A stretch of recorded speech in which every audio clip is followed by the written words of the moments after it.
नमस्कार जैन दोस्तों, स्वागत है आप सभी का आपके अपने परिवार अभय टॉक में। मैं हूं आप सभी के साथ अभय यादव। साथियों, भारत के अंदर पंजाब में कई कल के दिन में लगातार 2 हमले एक ही दिन पे हुए हैं और ऐसा ये ब्लास्ट है कि अगर आप देखें इसको तो 6 और 7 मई के दिन ही ऑपरेशन सिंदूर को स्टार्ट किया गया था और यह उसके 1 वर्ष पूर्ण होने के बाद जो है उसकी पूर्ण एक तरीके से कहा जाए तो एनिवर्सरी के दिन जो है कि ऑपरेशन सिंदूर का जिस दिन स्टार्ट हुआ था उसी दिन को जो है कि यहाँ पर यह ब्लास्ट किया गया है। साथियों, पंजाब के कोऑर्डिनेटेड ये जो ब्लास्ट हुए हैं, इसमें जो भी ये ब्लास्ट हुआ है ये हमारी सेना के कैंपों के पास किया गया है, जो कि एक चिंता का विषय है। आइए आपको बताते हैं कि ये ब्लास्ट कहां पर हुए, किस तरीके से ये ब्लास्ट हुआ, इसकी इमेजेस आपको शेयर करते हैं, दिखाते हैं और इसके पीछे कौन कारक है आपको वो तो मैं पहले ही बता दूं। बलूचिस्तान माफ करिएगा, ये जो खालिस्तान की मांग करने वाले हैं, इन खालिस्तानियों ने इसका जो है कि क्लेम किया है कि हमने ये ब्लास्ट किया है, इसकी जिम्मेदारी इन्होंने ले ली है। चलिए स्टार्ट करते हैं वीडियो को और सारी चीजें आपको यहाँ पर डिटेल में समझाने का प्रयास करते हैं। साथियों, 2 ब्लास्ट 2 घंटे के अंदर outside Punjab defence establishment raise alarm, यानी कि यहाँ पर 2 घंटे के अंदर पंजाब के अंदर 2 ब्लास्ट हो जाते हैं और जो है कि यह एक चिंता का विषय है पूरे पंजाब के लिए। साथियों, ये घटना हुई कहां पर है तो सबसे पहले जालंधर जो कि बीएसएफ का हेडक्वार्टर है उसके पास, दूसरा अमृतसर के खासा कंटेनमेंट में जो है कि यह ब्लास्ट यहाँ पर किया गया। अगर आप मैप के माध्यम से देखें तो पंजाब जो कि यहाँ पर क्या कहते हैं पाकिस्तान के साथ सीमा साझा करता है, आए दिन यहाँ पर जो है कि ड्रोन वगैरह से तस्करी करने का काम, सीमा पार से ड्रग्स सप्लाई करना ड्रोन्स की हेल्प से, ये सारी चीजें जो है पाकिस्तान करता रहता है।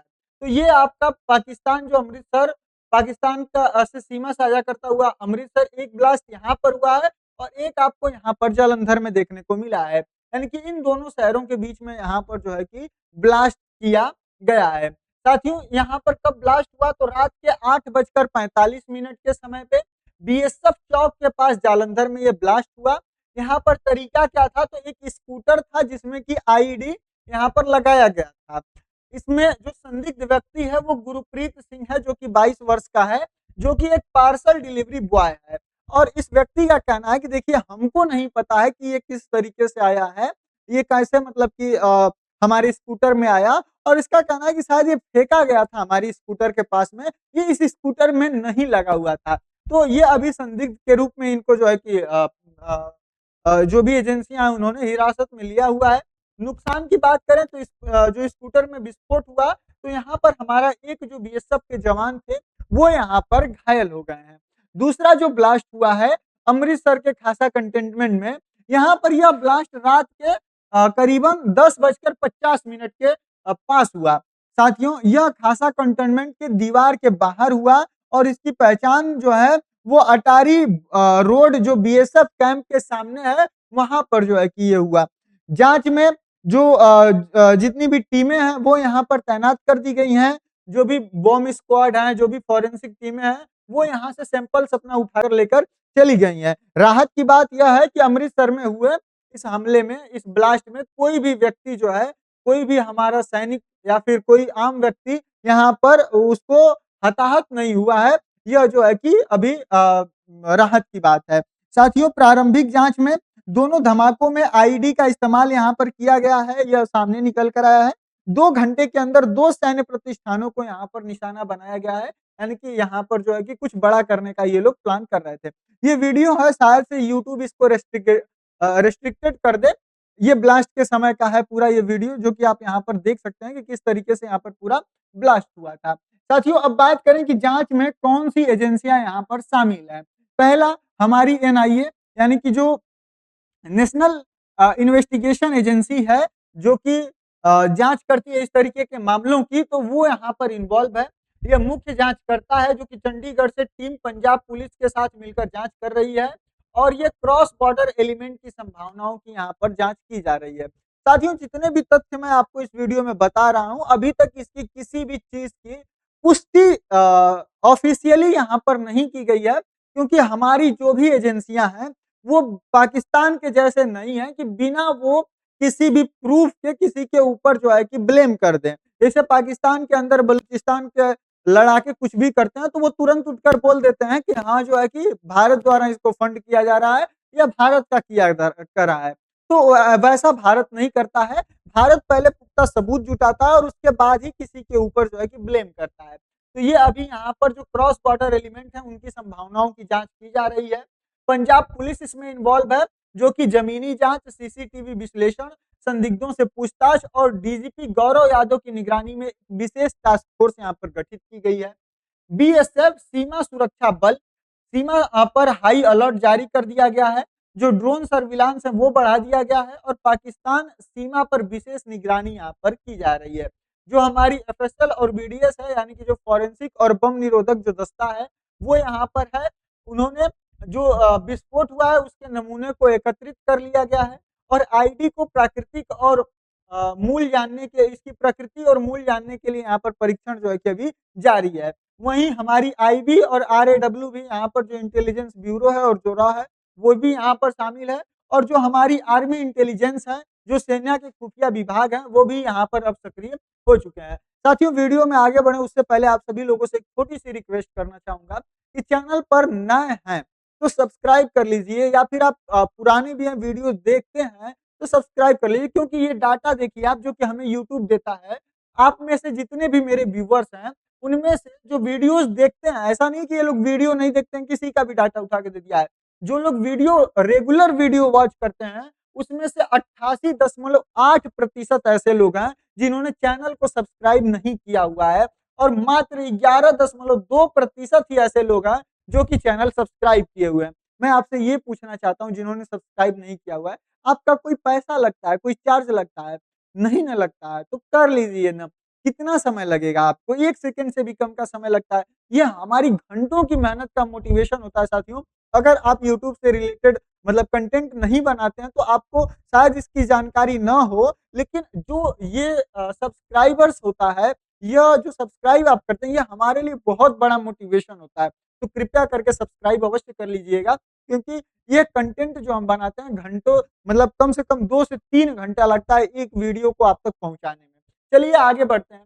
साथियों, इससे इसके पीछे अब जानते हैं कि कौन है जो संभावित यहाँ पर षड्यंत्रकारी हैं, जिनके ऊपर यहाँ पर शंका की जा रही है कि हाँ, ये इसमें जो है कि शामिल हो सकते हैं। मुख्य संदिग्ध पाकिस्तान की आईएसआई और जो ये बाबर खालसा इंटरनेशनल बीकेआई है, ये यहाँ पर है। वहीं जो ये खालिस्तानी है खालसा वाले, इन्होंने यहाँ पर इसकी जिम्मेदारी भी ली है कि हाँ, हमने ये ब्लास्ट कराया है। साथियों, बाबर खालसा इंटरनेशनल बीकेआई भारत में प्रतिबंधित संगठन है, जो कि हार्वर्ड रिंडा जैसे पाकिस्तानी बेस्ड ऑपरेटिव इसे चला रहे हैं। हाल ही में बटाला और गुरदासपुर के में ग्रेनेड हमले में भी जो है कि इसके कनेक्शन मिले हैं कि इसने ही जो है ये काम कराया था। दूसरा, खालिस्तानी जिंदाबाद फोर्सेस है, जिसको कि केजेएफ कहा जाता है। यह आईएसआई की मदद से संचालित की जाती है और ऑपरेशन सिंदूर की एनिवर्सरी के मौके पर धमाके कर भारत को डराने की यहाँ पर कोशिश है, ऐसा खुफिया एजेंसियों का यहाँ पर जो है कि वो मानना है। जो तीसरा है वो है पाकिस्तान की आईएसआई क्रॉस बॉर्डर लिंक।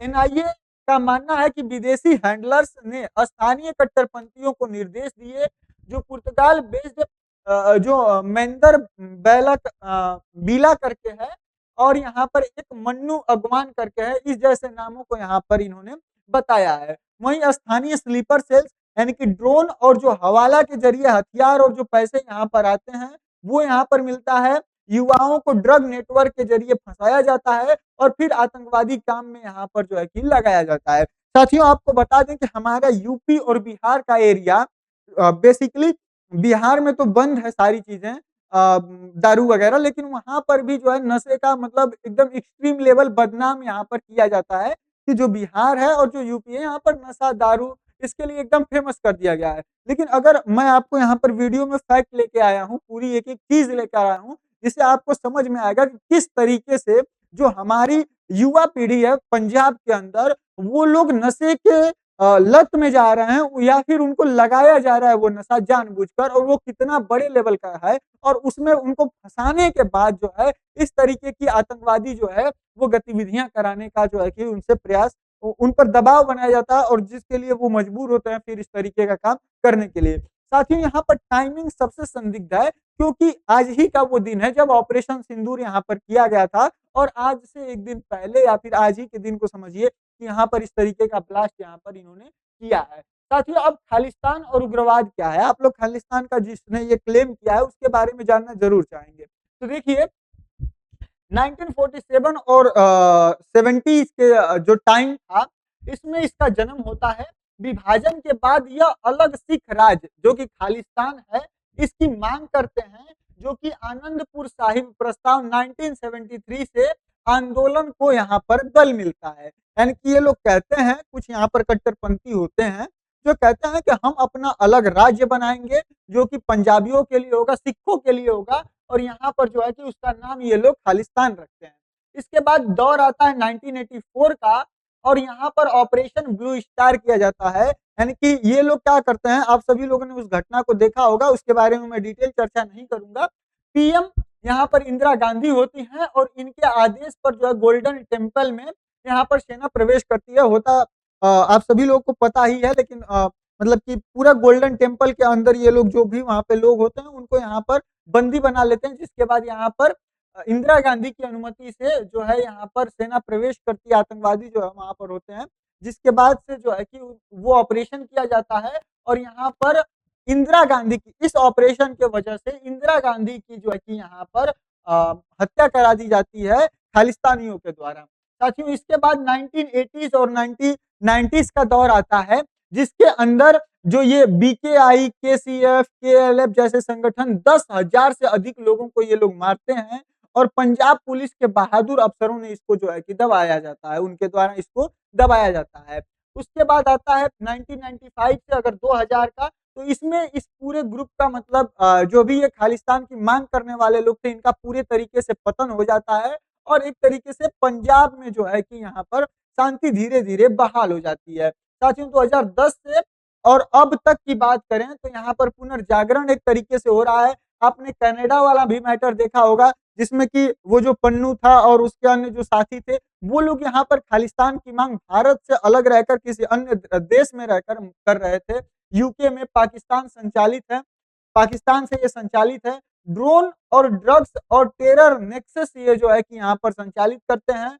अमर अमरप्रीत पाल जो है, अमृत पाल और सिंह जो है, यह यहाँ पर चेहरा बनकर एक उभरता है, और ये जो पन्नू होता है ये इसका साथी होता है। साथियों, 2025 और 26 में अब नया खतरा देखने को मिल रहा है। ऑपरेशन सिंदूर के बाद पाकिस्तान ने प्रॉक्सी वार तेज किया है। सैन्य ठिकानों को निशाना बनाने की जो है कि नई रणनीति है, यानी कि इसको पता है कि अब हम आतंकवादी हमले कर रहे हैं, तो यहाँ पर जो है भारतीय सेना जो है वो हमको खत्म कर देगी, हमारे ऊपर हमला करेगी। और भारत ने उसी समय कहा था कि अब अगर भारत के ऊपर किसी भी प्रकार का आतंकवादी हमला होता है, तो हम उसे अपने ऊपर हमला मानेंगे, और उसका फिर जो है कि हमले के रूप में यहाँ पर जवाब दिया जाएगा।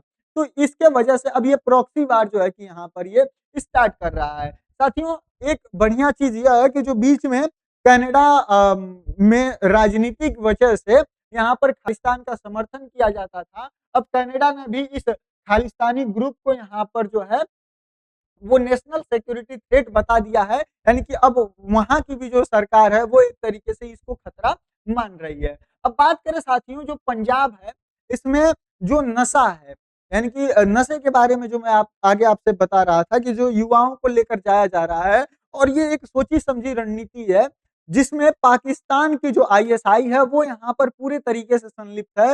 वो ड्रोन के माध्यम से सीमा पार जो है वो ड्रग्स भेजते हैं।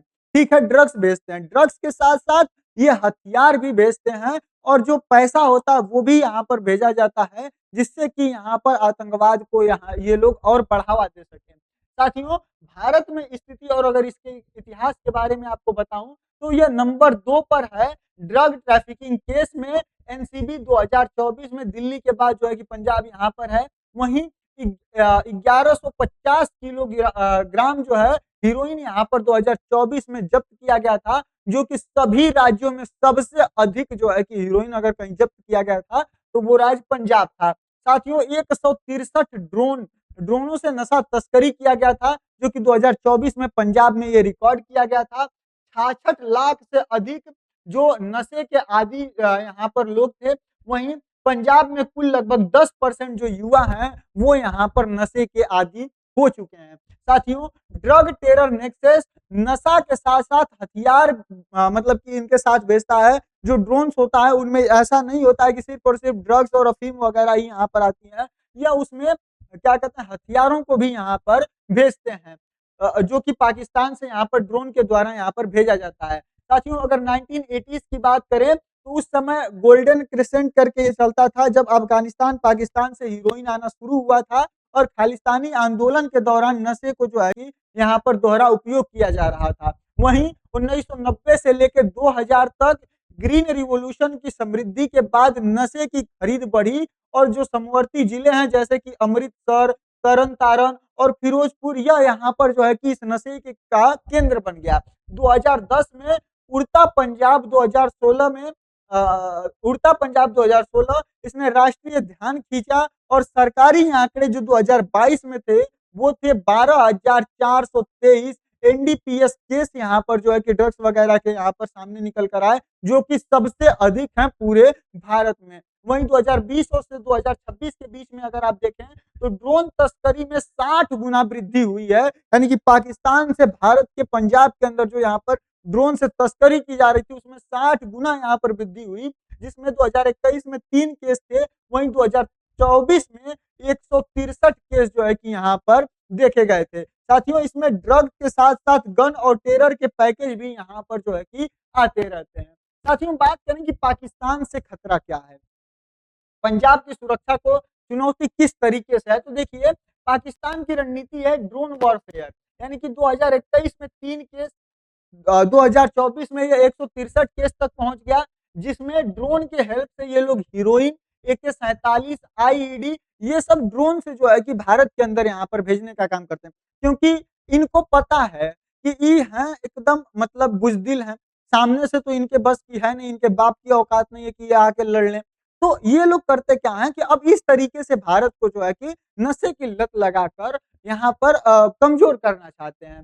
दूसरा हवाला नेटवर्क, जैसे कि कनाडा, यूएई, यहाँ से पाकिस्तान से पैसा आता है जो कि स्लीपर सेल्स को फंडिंग के लिए, जो भारत में रह रहे स्लीपर सेल्स हैं उनकी फंडिंग के लिए यहाँ पर पैसा दिया जाता है। प्रॉक्सी टेरर, यानी कि जो ये हमारे भारत के अंदर पनपे जो ये उग्रवादी ग्रुप्स हैं ये उनको बढ़ावा देने का काम करते हैं, ताकि भारत के अंदर जो है आंतरिक शांति यहाँ पर भंग की जा सके, और ये इस तरीके से जो है कि इनको ट्रेनिंग वगैरह देते हैं, इनको वेपन्स देते हैं, लोकल यूथ को यहाँ पर जो है कि अपने इस ग्रुप्स में जो है कि शामिल करते हैं। वहीं नार्को टेरर, यानी कि ये नशे से कमाई करते हैं, यानी कि लोगों को नशा बेचते हैं, उससे जो पैसा आता है उससे फिर हथियार खरीदते हैं और उन्हीं हथियारों का फिर यूज ये लोग आतंक के लिए करते हैं। यानी कि ड्रग के साथ साथ गन और मतलब ड्रग और गन एक साथ यहाँ पर जो है कि ड्रोन्स वगैरह के हेल्प से यहाँ पर भेजे जाते हैं। वहीं साइबर प्रोपोगेंडा, यानी कि ये सोशल मीडिया पर खालिस्तानी कंटेंट जो है कि खूब ज्यादा पोस्ट करते हैं, जिसके हेल्प से ये चाहते हैं कि जो भी सिख भाई हैं हमारे उनको बरगला कर इनके साइड जो है कि वो शिफ्ट हो जाए। साथियों बात करें कि इस पर भारत ने जवाबी कार्रवाई की क्या की है, तो बीएसएफ ने 2024 में 45 से अधिक ड्रोनों को यहाँ पर मार गिराया, 1150 किलो हीरोइन यहाँ पर जब्त की, जो कि सबसे अधिक है सभी राज्यों से। वहीं एंटी ड्रोन तकनीक सीमा पर यहाँ पर तैनात किया गया, जो एनसीओआरडी है इसका टायर 4 का जो मैकेनिज्म है वो यहाँ पर सक्रिय किया गया। एनआईए ने 2025 में जो ये खालिस्तानी मॉड्यूल है इसका यहाँ पर भंडाफोड़ किया। ऑपरेशन सिंदूर के बाद सीमा पर अतिरिक्त यहाँ पर सतर्कता बरती जा रही है और सीसीटीवी और खुफिया नेटवर्क को यहाँ पर और भी जो है भारतीय सेना यहाँ पर मजबूत कर रही है। अब बात करें कि पंजाब की सुरक्षा और इसके इतिहास का कि कितना पुराना है जो खालिस्तानी वगैरह है, तो देखिए विभाजन की त्रासदी सन 1947 में जब भारत और पाकिस्तान अलग होते हैं, पंजाब दो हिस्सों में बंटता है।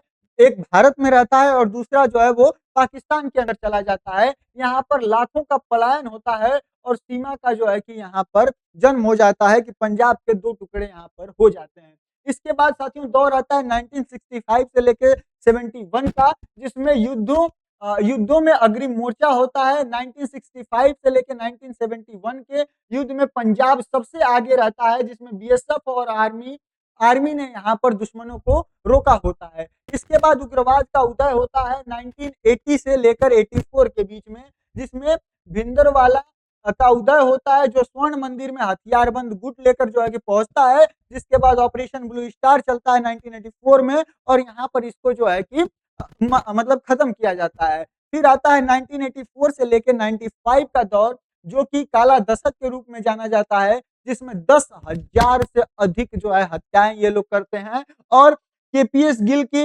नेतृत्व में काउंटर इंटरजेंसी होती है और 1995 में बेअंत सिंह की हत्या के बाद अंतिम जो है कि बड़ा ये आघात जो है कि होता है। इसके बाद 2000 से लेकर 2015 का दौर, जो कि एक तरीके से शांति का दौर माना जाता है, लेकिन इस समय में जो है कि यहाँ पर ड्रग्स की जो क्राइसिस है वो बढ़ जाता है। ये लोग अब फिर स्टार्ट कर देते हैं यहाँ के युवाओं को ड्रग्स वगैरह में नशे में जो है कि डालने का काम स्टार्ट कर देते हैं। इसके बाद 2016 से लेकर अब 2026 की बात करें तो यहाँ पर नया संकट उभर कर आता है, जो कि ड्रोन टेरर होता है, जो कि यहाँ पर जो खालिस्तानी ग्रुप्स हैं इनका पुनर्जन्म का जो है कि एक पुनर्जागरण का जो है कि दौर निकल कर आ रहा है। वहीं अमृतपाल सिंह का उदय और गिरफ्तारी होती है और अब फिर से जो है कि सैन्य ठिकानों पर यहाँ पर हमला होना स्टार्ट हो गया है। तो ये पूरा जो है ये इतिहास है, यहाँ पर पंजाब कैसे अलग होता है, फिर धीरे-धीरे यहाँ पर पंजाब के अंदर पंजाबी ही पहले हमारे जो सिख भाई थे,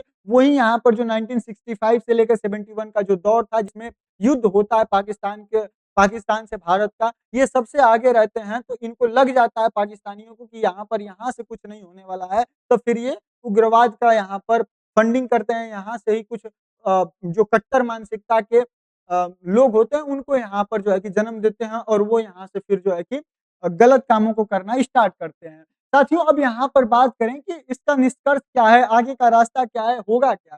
तो देखिए तत्काल यहाँ पर सुरक्षा की बात करें तो सभी सैन्य प्रतिष्ठानों को यहाँ पर हाई अलर्ट पे रखा गया है। पंजाब में नाकाबंदी और पेट्रोलिंग बढ़ाई गई है। संवेदनशील इलाकों में सीसीटीवी और ड्रोन सर्विलांस यहाँ पर किया जा रहा है। वहीं नशा उन्मूलन की बात करें तो ड्रग टेरर नेक्सस को तोड़ना सबसे इंपॉर्टेंट हो गया है। ड्रोन से नशे की तस्करी रोकने के लिए एंटी ड्रोन ग्रिड बनाया जा रहा है। युवाओं को जो है कि यहाँ पर ये उस तरफ न जाए, नशे को छोड़ें, इस तरीके का प्रयास किया जा रहा है। वहीं खुफिया सुधारों की बात करें तो आईबी और रा का पंजाब में नेटवर्क और मजबूत करना होगा। पाकिस्तान बेस्ड जो हैंडलर्स हैं उनकी पहचान करनी होगी और विदेशी एजेंसियों से इंटेलिजेंस यहाँ पर शेयरिंग करनी होगी ताकि हमें और जानकारियां यहाँ पर मिल सके। वहीं कूटनीतिक दबाव बनाना होगा। पाकिस्तान को जो क्या कहते हैं भारत के अंदर ये खालिस्तानी ग्रुप है और आईएसआई की भूमिका पर जवाब देना होगा। कनाडा, यूके से खालिस्तानी तत्वों पर कार्रवाई की मांग करनी होगी, क्योंकि अगर आप सबसे ज्यादा देखें तो यूके और कनाडा में ही, उससे ज्यादा कनाडा के अंदर ही जो है कि यहाँ पर खालिस्तानी ग्रुप्स की मांग करने वाले पड़े हुए हैं। वहीं यूएन में भारत को अपना पक्ष जो है कि रखना होगा। साथियों पंजाब की रक्षा भारत की रक्षा है और यहाँ पर सतर्कता सबसे इंपॉर्टेंट है, क्योंकि यह पाकिस्तान के साथ जो है कि अपनी सीमा साझा करता है। साथियों उम्मीद कर रहा हूँ सारी चीजें आपको बेहतर ढंग से मैं बता पाया, क्या ये पूरी घटना हुई थी, इसका इतिहास क्या है और ये कैसे मतलब फिर से पुनः स्टार्ट किया जा रहा है। आपकी अपनी क्या राय है इस मुद्दे पर कमेंट सेक्शन में जरूर बताइए। लेकिन अगर चैनल पर नया है तो सब्सक्राइब जरूर करिएगा। आप पुराने भी व्यूअर्स हैं तो कृपया करके सब्सक्राइब कर लीजिए। क्या जाता है, कुछ तो नहीं लगता है यार, आपके छोटे भाई को थोड़ा सा और हौसला मिल जाएगा। बाकी मिलते हैं अगले वीडियो में किसी अन्य टॉपिक के साथ, तब तक के लिए जय हिंद जय भारत।